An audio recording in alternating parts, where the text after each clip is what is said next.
सत श्री अकाल। मैं हूं आफरीन ज़ारा और आप देख रहे हैं सन ऑफ बंगाल न्यूज, आवाज बंगाल की। और इस वक्त की रानीगंज की बिग ब्रेकिंग न्यूज। जी हां, इस वक्त की क्या है खास खबर, आइए आपको ले चलते हैं रानीगंज की तरफ। मंजिल से बढ़कर मंजिल तलाश कर, मंजिल से बढ़कर मंजिल तलाश कर, मिल जाए दरिया तो फिर समुंदर तलाश कर। जी हाँ दोस्तों, नमस्कार है, स्वागत है आपका सन ऑफ बंगाल में। एक बार फिर मैं आ पहुंचा हूं एक खास इंटरव्यू लेकर। जैसा कि आप हमारे बगल में देख पा रहे होंगे, जो कि महज एक 4 साल का बच्चा जिसका नाम आयत ज़ायरा है, उसने सिर्फ सिर्पांचल में ही नहीं, सिर्फ बंगाल में ही नहीं, सिर्फ नेशनल लेवल में नहीं, बल्कि इंटरनेशनल लेवल में अपनी कामयाबी का झंडा गाड़ा है और international book of world record में भी अपना नाम दर्ज कराया है द फास्टेस्ट मेमोरी टेस्ट में। तो जैसे कि हमारे आप बगल में देख पा रहे होंगे, ये बच्चा जो कि महज 4 साल का है,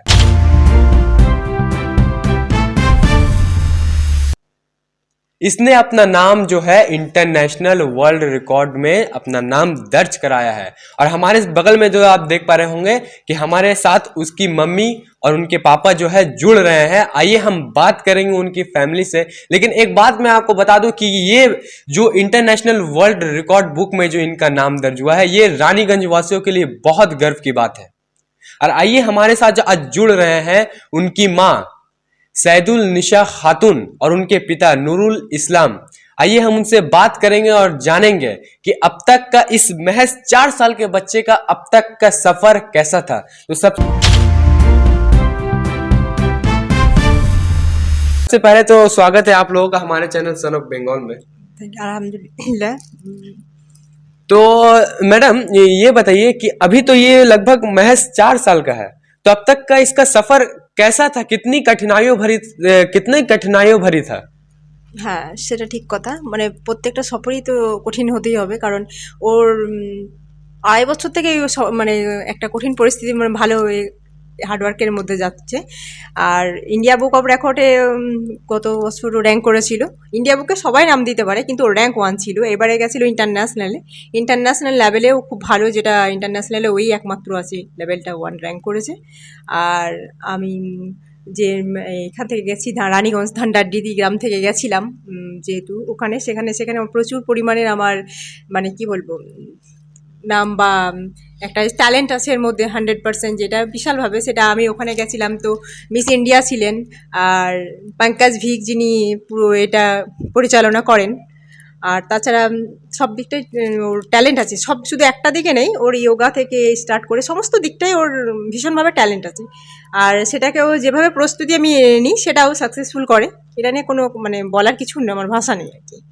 এই বয়সে যেটা করার মধ্যে পড়েই না, সেটা থেকে অনেক কিছু বেশি বেটার করে। শুধু এটা নেই, অ্যারাবিক দিয়ে আপনি অ্যারাবিকের তো খুব ভালো একটা করেছে। এই মানে 3 বছরেও প্রায় 22টা সূরা মুখস্থ করে ফেলেছিল।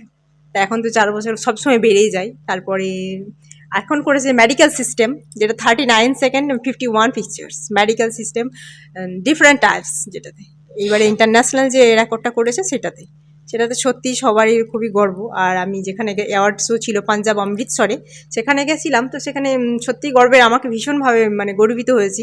আর তাছাড়াও মানে কি বলা যাবে, যে আমার স্কুলে, ওরা তো স্কুল এসকেএস পাবলিক স্কুলে পড়ে, সেখানে প্রিন্সিপাল স্যার, ওরা ক্লাস, ওর আয়াত জায়রার class teacher Priya ma'am, Khushboo ma'am, so also proud and happy, and honorable principals are also proud and happy, but my family is also happy and proud. I am so very happy.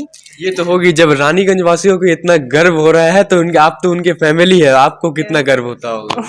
হ্যাঁ, তো আল্লাহ সে মানে শুকরিয়া আদায় করছি যে এইভাবে যে চলতে থাকে, তাহলে নিশ্চয়ই আগের দিকে অনেক ভালো একটা প্ল্যাটফর্ম পাবো। আর এরপরে আমাকে ইন্ডিয়ার বাইরেও যেতে হবে অ্যাওয়ার্ডস হয়ে। 2024 যে ডিসেম্বরে আবার আসছে, সেটাতে আমি শারজাতে আবার অ্যাওয়ার্ডস হয়ে যাচ্ছি। মানে আমার আমন্ত্রিত আমি হয়ে গেছি অলরেডি, সেখানে আমি যাচ্ছি। আর ওখানকার অ্যাম্বাসেডর তো শাহরুখ স্যার, যেহেতু সেখানেও আমি আসছি। अच्छा मैम, देखा यहाँ इस बच्चे ने, जो कि आयत ज़ायरा जो है, एक महज 4 साल का बच्चा है, तो इसका जो रास्ता, मतलब अब तक का जो सफ़र था, कितनी कठिनाइयों भरी था, मतलब कितना मुश्किलों का इसको सामना करना पड़ा इस मुकाम तक, अपना इंटरनेशनल वर्ल्ड रिकॉर्ड बुक में नाम दर्ज कराने तक का सफ़र कैसा था इसका? अल्हम्दुलिल्लाह। ये जो ये जो आप लोग बोल रहे कठिनाई जो है ना, कठिनाई हर चीज़ में होती ही है। हम लोग भी बहुत फेस किए हैं। जैसे जिस टाइम फर्स्ट टाइम जब हम इसका इंटरनेशनल के लिए बारे में बता रहे हैं, इंडिया तो बुक रिकॉर्ड में पहले अगले साल हो गया उसका। तो इस बार जब हम लोग गए थे तो पहले हम मेरा नौकरी का थोड़ा सा बीच था, मतलब बिजी थी, इसलिए हम नहीं जा पाए। तो मेरा मिसेस उसको लड़की को लेकर गई थी दिल्ली में। तो वहाँ पे बहुत कंपटीशन, वहाँ पे आपका फ़ोटोज़ क्लिक करना ये करना तो मेरा भी नहीं, अलाउड नहीं था, मतलब प्रोहिबिटेड था। तो वहाँ पर क्या बहुत कॉन्टेस्टेंट, बहुत सारे रिकॉर्ड होल्डर्स करने के लिए बहुत सारे कंपटीशन में था। तो मेरा बीवी मुझे फ़ोन किया, बोले बहुत कंपटीशन हो रहा है, बच्चा क्या करेगा। अरे कोई टेंशन नहीं, घर में इतना फास्ट है तो वहाँ पे कर लेगा, कोई बात नहीं। तो बच्चा जब स्टेज में चढ़ जाता है ना तो उसको कुछ नहीं दिखता है, मतलब ऐसा है मेरे बच्चे का। तो उस टाइम वो क्या होता है, उस सब उसमें तो पूरा, इसमें वो क्या होता है, पूरा एकदम टैलेंट, मतलब क्या बोलते क्या हो जाता है पता नहीं, ऊपर वाला का क्या देन है उस टाइम वो अपना। तो अल्लाह के करम है, रहम है, जो भी है। just 39 seconds, identify the 50 pictures, just 39, and recite their names only for seeing the pictures। मतलब सिर्फ फोटो देख के, मतलब स्क्रीन पे चल रहा है ऑटोमेटिक, हम आपको दिखाएंगे आपका वीडियो उसका, जो अवार्ड शो में वो फिर भी स्टेज परफॉर्म किया वहाँ पे। तो नहीं करने दिया था उस टाइम, हम नहीं थे उस टाइम, नहीं भी करने दिया था, वहाँ पे प्रोहिबिटेड था कैमरा। तो उस टाइम वो 39 से जब कवर किया तो रिकॉर्ड होल्डर में उसका नाम चढ़ गया पूरा वर्ल्ड में। तो ये जो कठिनाई बोलते, इसका कठिनाई जो बारे में आप क्वेश्चन कर रहे हैं, तो घर में इसका पूरा क्रेडिट उसका मम्मी के पास जाता है, क्योंकि हम तो पूरा दिन ऑफिस में रहते हैं तो क्या करेंगे। तो क्रेडिट है, इसीलिए बोलेंगे हम जब तक घर में रहते हैं तो बच्चा पापा के साथ ज़्यादा प्यार, जो लड़की है तो लड़की पापा से ज़्यादा मोहब्बत करती है, तो आम बात हो गया। तो हम रहते हैं तो अपना पढ़ाई में तो उतना ही नहीं, पापा से खेलेंगे कूदेंगे, उससे सर में चढ़ेंगे, ये करेंगे वो करेंगे, जो होता है हर घर में वही होता है मेरा भी घर में। तो फिर क्या हुआ, तो हम जाने के बाद मेरे बीवी को मेरा पूरा क्रेडिट, इसके लिए सलाम, क्रेडिट जो भी बोलना चाहेंगे वो देना चाहूँगा मैं। क्योंकि उसके बाद क्या करते हैं, हम जाने के बाद उसको पढ़ाई में बैठ गए। सो हम 10 बजे निकल गए, तो 10 बजे से 1 बजे तक स्कूल अगर नहीं रहा तो घर में उसका पूरा ट्रेनिंग चलेगा। उसके लिए क्या क्या कठिनाई है वो तो हम तो सोचते हैं, मतलब देखेंगे तो आप लोग को समझेंगे, हम लोग को याद नहीं रहेगा तो बच्चा कैसे याद कर लेता है। तो उसको पढ़ाई कराना वो भी एक बहुत बड़ा चैलेंजेस था, बच्चे को पढ़ाना। बहुत सारे मम्मी बोलते हैं ABCD पढ़ाने ही हम लोग का दिमाग खराब हो जाता है, ये एप्पल पढ़ाने में, मगर ये चीज़ जो वर्ड है, जो साइंटिफिक नेम हम लोग का मुंह से सही से निकलेगा भी नहीं, वही चीज़ एक बच्चा एकदम पूरा एक्यूरेसी, क्योंकि वर्ल्ड रिकॉर्ड बनाने में थोड़ा सा गलती हो उसमें वो डिस्क्वालीफाई हो जाएगा। तो उसमें एक्यूरेसी कराना, उसको सही से लफ्ज़ कराना, क्योंकि अभी का बच्चा लोग मुँह में जबान में बहुत सारे मतलब ही तोतलापन रहता है, तो वो तोतलापन भी नहीं है, तो पूरा एकदम एक्यूरेसी है। ये चीज़ कराना, मतलब कैसे इसको बयां करें वो मेरा ये नहीं, जिसको कितना कठिन परिस्थिति से गुजरना पड़ा, मेरा मतलब घर का फैमिली, मेरा मिसेस को या फिर जो भी है, पूरा क्रेडिट उसी के पास है। हाँ, मैं उसको पीछे से सपोर्ट दिया हूँ, जो चीज़ लगेगा, जो चीज़ है वो तो सपोर्ट हमको देना ही होगा। और तैयारी करने में पूरा जिम्मेदारी जो भी लिया है मेरे बीवी ने लिया है, उसका पूरा क्रेडिट उसी को जाता है, और बच्चे का ऊपर वाला का देन है। अल्हम्दुलिल्लाह वो एक के बाद एक रिकॉर्ड करते जा रही है। और स्कूल लेवल सिर्फ नाम ना कि इंडिया बुक ऑफ रिकॉर्ड्स में किया था ना, अभी इंटरनेशनल फिलहाल 29 तारीख को दिसंबर में हुआ था, 23 मतलब 2023 में। तो वहाँ पे पद्मिनी कोल्हापुरी जो बॉलीवुड एक्टर है वो भी थी, उन्होंने भी सराहना की है। और आपका सुखबिंदु सिंह जो एक प्रोड्यूसर डायरेक्टर और आपका एक्टर भी है, वो भी थी, उनके साथ भी हम लोग का फ़ोटो है, मेरे बच्चे का फ़ोटो है, आप लोग देखिएगा। और उसके बाद मिस सिंपल कवारता बोल के जो अब 2014 में आपका ये हुआ था, मिस इंडिया जो थे उनके वो भी आई हुई थी वहाँ पर, सब मिलकर वहाँ का प्रेस कॉन्फ्रेंस भी हम लोग किए हैं, वहाँ का फ़ोटो भी हम लोग के पास है। तो जो भी है बहुत हम लोग को इज्जत मिला वहाँ पर बच्चे की तरफ से। जो एक चीज़ होता है हर बच्चे का, क्या होता है, बाप, बच्चे की पहचान होता है उसका बाप से, मगर हमारा पहचान है मेरे बच्चे से, इससे गर्व कुछ नहीं हो सकता। ये जो नूरुल इस्लाम जी ने ये जो बात कही है कि ज़्यादातर होता है कि बाप से बेटे की पहचान की जाती है, लेकिन यहाँ पर जब बेटे से जब बाप की पहचान की जाती है तो एक बाप के लिए ये बहुत गर्व की बात होती है। जी सर, आपने बहुत अच्छी बात कही है। ऐसे यही चीज़ हमको बहुत अच्छा लगता है। और मेरा और भी मेरा बड़ा बेटी है, उसका जो स्कूल में थोड़ा एग्जाम है, नहीं तो रहती है यहाँ पर, वो भी बहुत माशाल्लाह टैलेंटेड है।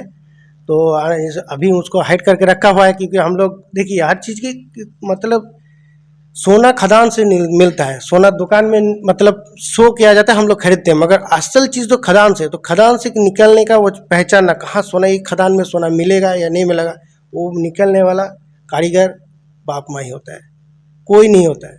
अगर बाप माँ उसको देख लेगा इस बच्चे का अंदर ये टैलेंट है, अगर उसको निखार के बाहर लाएगा तो सोना हीरा बनने में ज़्यादा देर नहीं लगता है। हर बच्चे में टैलेंट होता है, ऐसा नहीं किसी एक बच्चे में ज़्यादा पावर है। सब ऊपर वाला ने सबको भर भर का टैलेंट दिया, किसी को हर चीज़ में अलग अलग दिया है।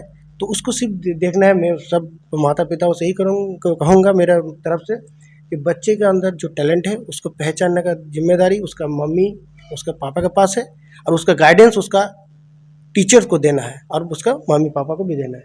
और मैं खासकर थैंक यू बोलूँगा honourable principal sir SKS public school जो इसके सिन्हा सर है, और उनका मेरा आयत का क्लास टीचर प्रिया मैम और खुश मैम, जो हर वक्त हम लोग को मोटिवेट किया है। आप लोग अच्छे कर रहे हैं और आयत को भी बहुत सराहना करते हैं इस बात के लिए, तुम बहुत अच्छे हो। और ठीक इसी तरह से मम्मी पापा के बात सुनते जाओ और पढ़ते जाओ। तो उन लोगों को भी हम मेरा तरफ से सन ऑफ बंगाल की तरफ से उनको भी मैं शुक्रिया अदा करना चाहूँगा और उनको धन्यवाद देना चाहूँगा। अच्छा, अब तक का सफर तो इसकी बहुत कठिनाइयों भरी थी, लेकिन अब आगे का सफर कैसा होगा, क्या ट्रेजेडी रहेगी आगे की? देखिए आगे का सफर तो हम लोग सोच रहे हैं कुछ है, मगर चैंपियन बनाऊंगी। अभी स्पोर्ट्स की तरफ हम लोग मूव कर रहे हैं। स्पोर्ट्स बच्चा है, फिर देख लिया एथलेटिक करेंगे। उसका तबीयत के ऊपर भी दिक्कत हो रहा है, बहुत स्कूल एब्सेंट हो जाता है बीच बीच में थोड़ा सा, तो उसका तबीयत के बारे में हम लोग को भी ध्यान देना होगा। बच्चा है तो आगे के दिनों में हम लोग स्पोर्ट्स की तरफ से मूव करेंगे। स्पोर्ट्स तरफ जा रहे हैं, अभी स्पोर्ट्स भी बहुत अच्छा कर रहे हैं घर में, क्योंकि हाल ही में स्कूल में जो स्पोर्ट्स हुआ उसमें एथलेटिक चैंपियन भी हो गया। कोई कह में मतलब ये भी है उसमें, देखिए आप सामने उसका रखा हुआ है स्कूल में, इसके से स्कूल से देखिए, स्कूल से भी एथलेटिक बेस्ट एथलेटिक मतलब अवार्ड मिल गया। एक समा प्री नर्सन में पढ़ने वाले बच्ची आपका देखिए मतलब बेस्ट एथलेटिक उसी को मिलता है जो आपका मतलब अच्छा स्पोर्ट्स में है। और उसका दो गोल्ड, दो स्कूल से 2 गोल्ड भी मिल गया इस बार स्पोर्ट्स में 2023 में। तो प्रतिभा मतलब ऊपर वाला ने, हाँ ये इंटरनेशनल का है जो, तो स्पोर्ट्स में भी उसका अच्छा है। तो हम लोग आने वाले दिनों में हम लोग स्पोर्ट्स की तरफ कुछ इवेंट्स है जो हम लोग भी बातचीत ऊपर हो रहा है। तो देखिए डिस्ट्रिक्ट, स्टेट और नेशनल से एक जैसे मतलब होता है सीढ़ियाँ, उस तरह चढ़ेंगे, देखते हैं आगे तक कहाँ ऊपर वाला लेके जाता है। अच्छा सर, मेरा एक सवाल था इस मुद्दे को से थोड़ा हटकर, जैसा कि अभी के जनरेशन के बच्चों को देखा जा रहा है कि अभी उन लोगों का जो बच्चे हैं जो उनका पढ़ाई से ध्यान हटाकर जो अभी फ़ोन है, फ़ोन में गेम वगैरह खेलकर मतलब ध्यान हटाकर पढ़ाई से मोबाइल में व्यस्त है, जिनके कारण उनका पढ़ाई खराब होती जा रही है। तो आजकल के बच्चों और उनके पेरेंट्स को आप क्या मैसेज देना चाहते हैं? देखिए मोबाइल एक ऐसा चीज़ है जो आप यूजेस जैसे करेंगे, अगर उसको अच्छाई पे करेंगे तो अच्छाई की तरफ वो लेके जाएगा, और आपका मतलब यूजेस के ऊपर निर्भर है। हाँ हालांकि अभी बच्चे लोग बिना मोबाइल के खाना भी नहीं खाता, ऐसा हो गया है हालत। आप जैसे बोले घर में टीवी रहेगा, कार्टून टीवी में नहीं देखेगा, मोबाइल में देखेगा। तो बच्चे को मोटिवेट करने के लिए क्या करना होगा, आपको खुद पहले चेंज होना पड़ेगा। जैसे हम लोग क्या करते हैं, बच्चे को हमको मेरा कोई काम नहीं है तो बच्चे को मोबाइल हाथ में दे दिए और काम कर रहे हैं। तो बच्चे जब मोबाइल देख रहे होंगे ना, तो आपस में अब मतलब हस्बैंड वाइफ को एक बात करना होगा कि जैसे मान के चलिए बहुत सारे फनी वीडियोस भी आप लोग को देखे होंगे, ऐसा होना चाहिए, ऐसा ही होना चाहिए। जैसे मोबाइल देख रहे कोई बच्चा, तो मैं बोलूँगा हम लोग भी घर में ऐसा ही करते हैं, मतलब ट्राई कर चुके हैं ऐसा। तो मैंने क्या किया, मेरी बीवी को साइड से इशारा कर दिया, जो ठीक है हम भी मोबाइल देखेंगे, उसके बगल में बैठे, तुम आके मुझे पीटना। तो वो डर के मारे क्या करेगा, मैं डर के मारे मोबाइल रखूंगा तो बच्चा सोचेगा अरे मारो हमको भी तब पीट जाएगा, तो वो भी मोबाइल रख देगा। तो इसी तरह से फानी टाइप का कुछ मतलब दिमाग में सोचना होगा। जैसे हम एक एग्जाम्पल दिए, जैसे हम इसको अप्लाई घर में कर चुके हैं, तो उसी तरह कुछ क्या उसको नॉलेज दें, तो उसी तरह आप लोग भी कुछ सोचना होगा। जैसे मैंने क्या किया था, मेरा इंसिडेंट आप बता रहे हैं, तो भी लड़का, हर बच्चा ऐसा करता है, वो भी जी बच्चा है ना, वो तो अभी तो बड़ा नहीं हुआ, तो वो भी मोबाइल में अब कार्टून देख रहा है, टॉम एंड जेरी। अच्छा टॉम एंड जेरी है, तो बगल में क्या क्या मैंने किया, मैंने भी बैठ के एक तो मोबाइल देखने चलो के सोफा में बैठ के, तो मैं भी कुछ देर बैठो, मतलब मतलब बैट होता है ना खेलने वाला प्लास्टिक के बैट, ओके लेकर हमको पीठ में दबा मारने चला, हम डर के मारे मोबाइल रख दे, तो बच्चे बोला तो हमको भी पीट जाएगा, वो भी मोबाइल रख दिया। तो इसी तरह से क्या होगा, मोबाइल का आदत भी छूट जाएगा। और मैंने क्या किया, मेरा घोड़ा बन गया। कभी मैंने बोला अभी वो नहीं खेलना चाहता था, मैंने बैलून फुला के ऊपर उड़ाना, बच्चों के साथ टाइम स्पेंड करना जरूरी है। एक्चुअली बच्चा तो बच्चा है, देखिए उसी टाइप का करना होगा। तो बच्चा तो बच्चे हो, तो उसका मेंटलिटी बच्चे की तरह होना चाहिए। तो बाप जो पिता माता हो उसका भी बच्चा होना पड़ेगा। हर वक्त पढ़ाई पढ़ाई करेगा तो वो पढ़ाई नहीं करेगा। खेलते खेलते चलो हम लोग, जैसे उसका मम्मी क्या करती है, दिन में हम पूछते हैं कैसे पढ़ाई इसको याद करवाया, बोले हम कुछ नहीं कि हम खाना बना रहे, बोले दी पापा ये क्या चीज़ है, तो हम उसको पहले पढ़ा चुके, तो बोले अरे इसको तो यही बोलता है। मतलब इस तरह से उसको याद उसी तरह से होता है। बैठ के पढ़ाई करेगा तो पढ़ाई नहीं होगा, फिर बाद में कभी एक बार पढ़ाई कर लिया, फिर खेलने कूदते पढ़ाई करना तो याद रहता है। कोई भी चीज़ आप देखिएगा, वीडियो जब आप देखिएगा उसको याद रहेगा। पढ़ाई कीजिए याद कीजिएगा, लेखा तो याद नहीं रहेगा, मगर उसको पिक्चर देख के अगर याद कीजिएगा तो आप याद रहेगा। तो मेंटलिटी इसी तरह से करवाना होगा, इसी तरह से याद करवाना होगा ताकि उसका याद में रहे। तो माशाल्लाह उसका तो दिमाग ऊपर वाला ने दिया है तो कैच कर रहा है, हो गया। हम लोग भी समझ में आ रहा है। अभी आने वाले दिन में बहुत सारी चीज़ें हैं जो हम लोग अभी कर रहे हैं, तो अभी आप लोग भी इंशाल्लाह देखेंगे, आएंगे आप लोग भी फिर बोला आएंगे आप लोग, आप खबर बनाएंगे। स्पोर्ट्स में अभी फ़िलहाल हम लोग स्पोर्ट्स में मूव कर चुके हैं, तो स्पोर्ट्स में कर रहे हैं और उसका भी ट्रेनिंग चल रहा है। अब देखते हैं आगे वाला क्या होगा। अच्छा, तो मतलब अब तक का सफ़र तो लेकिन बहुत कठिनाइयों भरी थी, लेकिन अभी जो इनके जो पिता और इनकी जो माता है, इनका कहना है कि अभी उनको एथलेटिक्स में जाना चाहिए। आइए मैं आपको एक बार इनकी आवाज़ सुना दूँ, आयत ज़ायरा जी, जो कि एक महज 4 साल का जो बच्चा है, मैं इसकी आवाज़ सुना दूँ। आपका नाम क्या है? आयत ज़ायरा। कौन से क्लास में पढ़ते हैं आप? एसकेस पब्लिक स्कूल। कौन से क्लास में पढ़ते हैं? Pre nursery. अच्छा, कहाँ रहते हैं आप? धनदी। देख सकते हैं आप कितना तेज बच्चा है। ऐसे ऐसे खास इंटरव्यू के लिए मैं आपको हर बार लेकर आता हूं और लेकर आता रहूंगा। देखते रहे सन ऑफ बंगाल में फहद अंसारी। सन ऑफ बंगाल के माध्यम से हर खबर आप तक सबसे पहले पहुंचाई जाती है। सन ऑफ बंगाल, जहां यूट्यूब, फेसबुक और वेबसाइट हर जगह पे। हमारे यूट्यूब पे आप देखिए सन ऑफ बंगाल की खबरें। इसके अलावा सब्सक्राइब कीजिए, फेसबुक पे जाइए, फेसबुक पेज को फॉलो कीजिए। इसके अलावा हमारे वेबसाइट पर भी जाकर आप देख सकते हैं हर तरह की खबरें सबसे पहले। जी हाँ, हमारा वेबसाइट है www.sonofbengal.in। धन्यवाद।